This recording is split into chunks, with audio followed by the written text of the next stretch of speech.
Oops, I did it again. I bought another Bear Creek Arsenal. This time it's a shotgun. That's right. I decided, since I've been doing so much 410 testing lately, and the only 410 shotguns I have are either in a fixed full choke, a cylinder bore, or a rifled short pistol barrel, whether it's my Bond Arms or my Smith & Wesson Governor. And since Bear Creek Arsenal came out with the 410 shotgun uppers at SHOT Show this year, I figured I'd give one a shot. Despite a lot of people on YouTube having issues with theirs, I decided to give one a shot. So, like everything else, comes in the cool Bear Creek box. Racing stripes and stars, makes you feel really American. Minimalistic packaging, but seems to work. I've never had one damaged when I get it from the factory, so that's a good thing. I did unpack this already, and I inspected it a little bit. Mine has some white, weird, I don't really know how to describe it. They look like little pieces of sand almost, but when you wipe it off with your finger and then smush it between your fingers, it feels really greasy. So I don't know if it's like some kind of a dry film lube or something that's dried inside there, but I'll clean all that stuff out before I shoot it. The other thing I noticed about mine immediately upon inspecting it is they very aggressively, let's see if I can get it on camera, they very aggressively dremeled out the feed ramp going into the chamber. And I think that's because they've had a lot of feed issues on these things, so they just decided they would try to take care of it before, having to RMA one of these and take them back to the factory. So you can kind of see how aggressively they've dremeled out the bottom of that thing. So here again, you can see a close-up of that feed ramp. And again, to me, it looks like they just took a Dremel and went in there and kind of hogged it out a little bit. Not precision machining by any stretch of the imagination. Go ahead and take the bolt out of this thing and clean it, because just trying to close this requires quite a bit of force. So it's like when the bolt goes to rotate and lock in place, it's getting hung up. Clean it really good before I do anything else.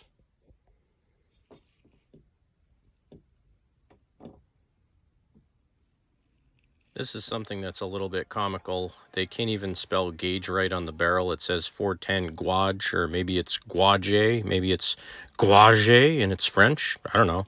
But it does have a 3-inch chamber, and it says US.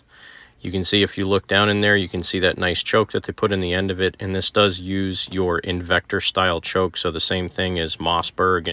And there's the gas block. It has a couple of set screws in it. I did go ahead and snug those up while I had this cover off. I figured it's just insurance to make sure that nothing loosens up the first time I shoot it. You can see the barrel nut that has all the holes in it, so you can have the handguard on there. And here again, you can see that white powdery crap that's down inside of the handguard.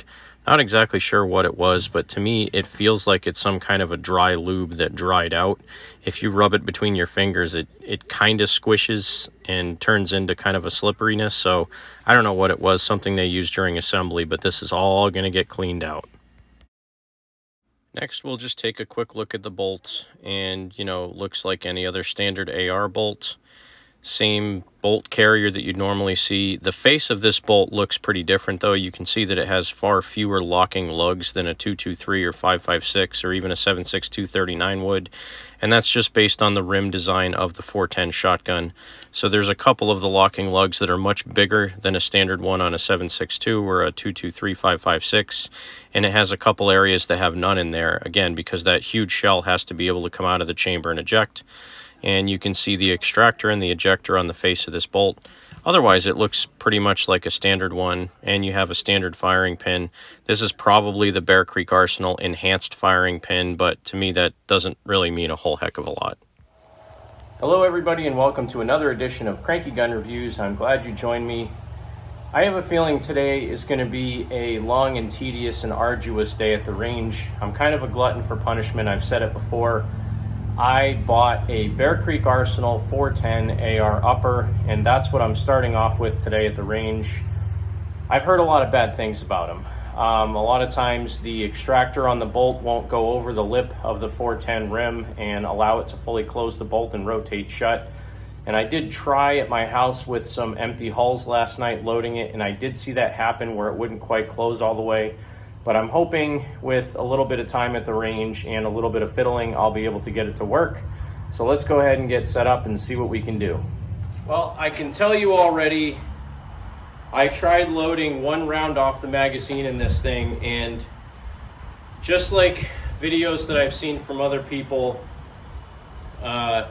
same issue is happening here. So when the bolt closes, there's not enough. I don't exactly know what the issue is. I have two theories. One, it's that the extractor can't go over the head of the bolt and allow the bolt to lock into place and turn. The other thing that it might be is that the ejector spring is too stiff, because this ejector spring is really, really stiff and the ejector is really long. So there's a possibility it could be a combination of both of those, or one or the other, that's not allowing the bolt to slam hard enough and do that full rotation lock.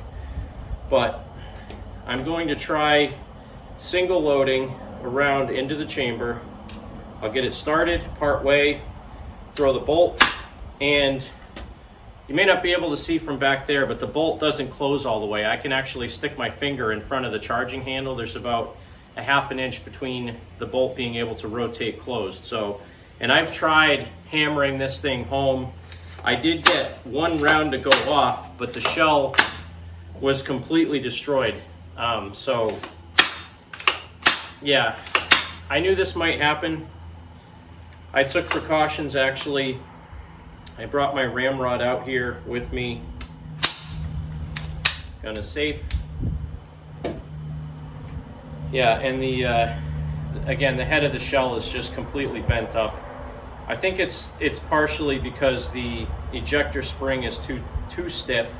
I can actually see, you know, now there's 2 marks on this one because I tried putting it in there twice, but there's inherently a problem in the bolt design on these Bear Creek Arsenal AR410s. So I'm going to be in contact with them. I don't know if they fixed it yet. Believe it or not, they just put these on sale last week, which is why I bought one. They're usually around, I think, $379, and I picked mine up for $250, and they went down after that. They went down to $231. I think they were trying to close them out, either because, you know, they redesigned something and they want to sell the new ones, or maybe they realize there's a problem and they're just trying to blow them out. But that's a little bit irresponsible from a manufacturer's standpoint to try to sell stock on something if they know it doesn't work properly. But this is a bit disappointing. Now, I know if I take the bolt out and I take the extractor off, I'm pretty sure that this thing will fire. It'll go into battery and lock and fire. One thought that I had was possibly getting an extractor from a 30 cal, like a AR-10, and see if that fits in this bolt. And if it does, maybe the shape of the extractor head where it goes over the rim of the cartridge will be a little bit more ramped and it'll open up a little bit better. But pretty disappointing. I mean, that was a Federal hull that I tried. I can try a Remington, but I don't want to do this too many times because I may end up breaking something, or I may end up jamming the gun up. So let's see if a Remington will close. No, it doesn't like loading off the magazines either for some reason. And these magazines I bought are really tight in the action, so let's see. Oh, that one actually closed all the way. Let's see if I can fire it if it'll cycle.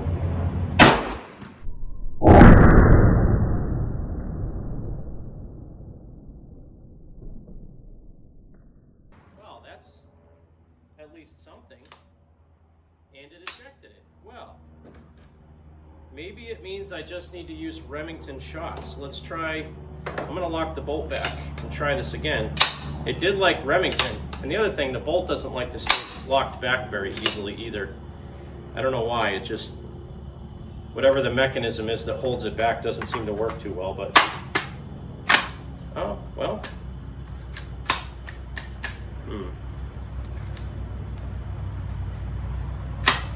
And that time it did not close.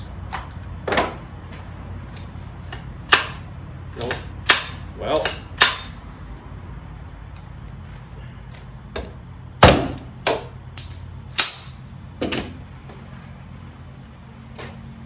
Yeah, and I'm starting to damage the rim on that. Let me try another Remington though. My theory here is that if I can get it to work enough times, the parts may wear in enough that it'll start functioning. At least I'm hoping that's the case. I don't know if it's a good theory or wrong, but I want to try anyway. Nope. I got lucky one time where it seemed to close correctly.